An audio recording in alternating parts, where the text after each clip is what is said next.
Hi, ladies, and welcome to another installment of Call to the Cross.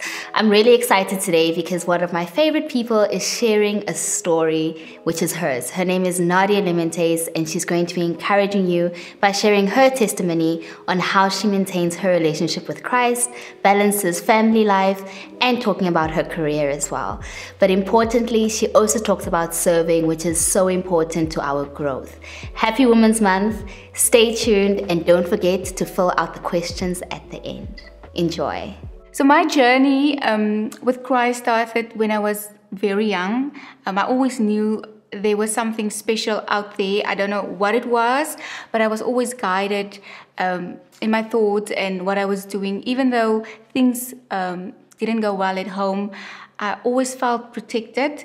And reflecting back now on the song I Surrender by CeCe Winans, I never knew why the song was, I felt led by it. It was just an amazing song. And now, looking back, the words of that song is so amazing. And it's something that we should do every day. We should surrender whatever troubles we may have, whatever things are bothering us. We just should surrender it to God. So that is actually one of my most powerful gospel songs that keeps me going throughout whatever trials and tribulations I went through. As some of you know, my upbringing was very difficult, but I had lots of people like teachers and teachers at school that really showed me that there is something special in me, and I should just reach for the stars and just make something out of my life.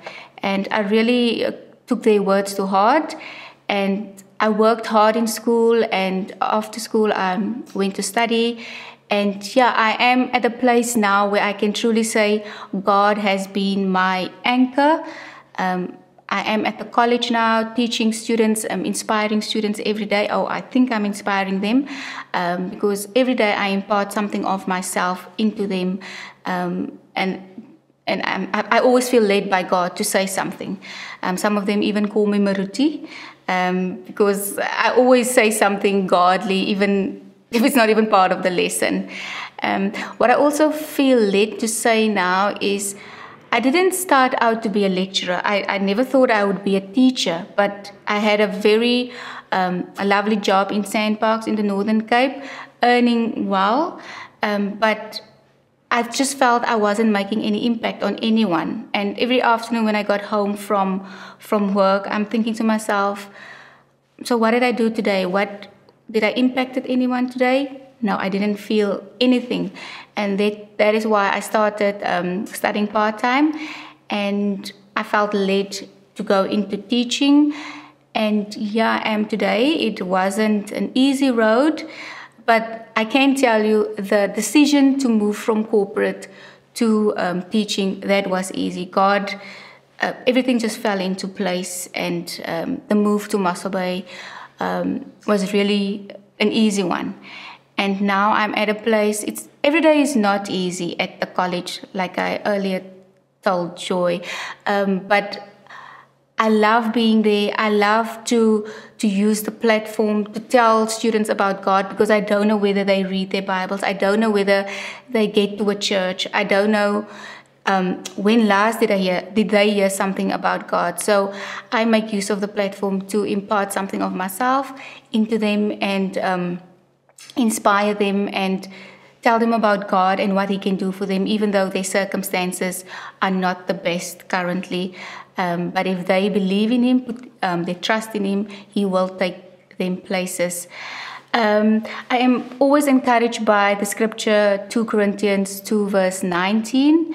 My grace is sufficient for you, and His grace was always that. Since I can remember, God has been there for me even through the tough times, and that is why I made the decision last year to change my name from Nadia Limites to Nadia Grace Limites. I just felt it was the right thing to do. I'm still waiting for Home Affairs to come back to me, but they at least have all my documentation, so that is in the pipeline. Um, I really feel as a woman that we should take care of ourselves emotionally. We should take care of ourselves physically as well as spiritually. And it can be tough sometimes to juggle the three. Even with me being alone with my son, my husband works away.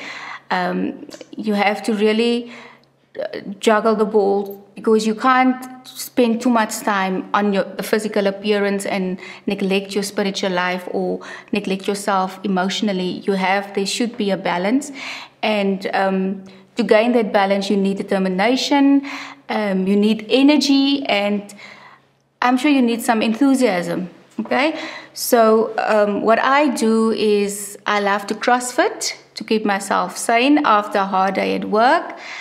Spiritually, I invest my time being part of the church, volunteering there, as well as just dig into my Bible, follow people that's inspirational on Instagram, try and have a prayer journal, because always it's for me, it's like if somebody asks you to pray for them, don't just say yes, I'll pray for you. Write it down and really do pray for them, and ask them for feedback after a while. How is things going? Because I've been praying for you. So it's nice to have a prayer journal as well. And then emotionally, I steer away from watching or listening to watching bad movies, listening to bad type of music, because that can really alter the way you think. And it did happen to me in the past. I was really into crazy horror movies, and emotionally that didn't work well for me. I had some type of nightmares, and I stopped with it. And I asked God to just take all of those things away. And now I really look at what type of movies I'm watching and try to choose the better options. What I've learned during the time, reflecting back, why did God put me through all of the things that I went through when I was still in primary school and high school? Through that, I've learned endurance. I was building character, and ultimately I gained confidence to just trust in Him, because since I can remember, I've been trusting God for everything. Whenever I need something, whenever I have to make the next step, I will pray about it and I will wait on Him. And He's been so amazing. When something is right, I will just feel it in my heart that this is the right thing to do. He doesn't talk in an audible voice, but He really speaks to my heart, and I know, okay, this is the way that I have to go. Another scripture that really stands out for me is Deuteronomy 14 verse 2. I was set apart and chosen, and I really believe that we as women were set apart and chosen for a time like this, a time to pray for each other, a time to pray for those in need, and a time to be an extension of God's hand. What does it mean to be called to the cross? For me, it is giving a part of myself. It's volunteering at church. It's saying, yes, I'm available when somebody needs you. And, you know, it's not easy to wake up on a Sunday morning very early when everybody else is sleeping in. But then I just think about what God has done for me and how He pulled me through, and wake up, my son wakes up, and then we get ready and we go out there and serve, because you never know how greatly you can impact somebody that comes to church on a Sunday for the first time.